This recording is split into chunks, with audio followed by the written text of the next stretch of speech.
Lança recherche escuchando sospechoso na investigação de caso Cucuisa. Desde a nangahanha diferente informação com a mira e parlamentar Dr. Anders Marisol Lopes Trump por lo menos 2 dias na lança recherche. Em instância aqui mês não há duna informação. Sin embargo, por de fuente não verídico, a hanha sa que trata aqui de investigação de caso que atoma lugar na DEP. Maneira por acorda, e news na diferente ocasião, a binta denunciar maniobra que atoma lugar no departamento aqui que trabalha em contra de manejo estipulado e que nunca agora cambiar para outro manejo.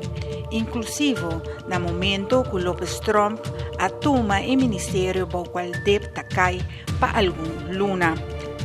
O manejo legal queda igual. Sin embargo, estava a desviar continuamente de saque e não estava a seguir a regra que é uma que a petição para mim da rainha terreno para mim. First come, first serve.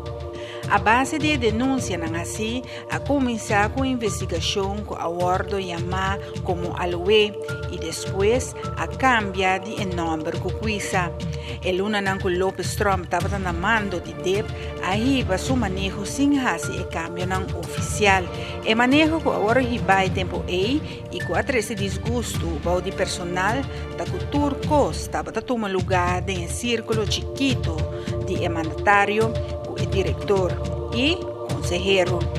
A investigação que tem andando contra o diretor de DEP tem quase ano acaba andando, pero lo que com ninguém gente pode compreender que o dia de AOE comporta possível que tem investigação andando contra o diretor do departamento e esta cinta ainda revestiu de diretor, na qual outro departamento na procedura normal tá. Quello messer manda e funcionário caste ora com a investigação está claro.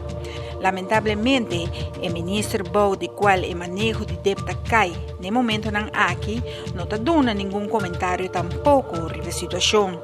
Outra pergunta que o povo tenta comporta possível que escuta o parlamentar como testigo se tem período que a Bau de investigação é mestra para o ministro também e não toma a decisão de manda cruzcas.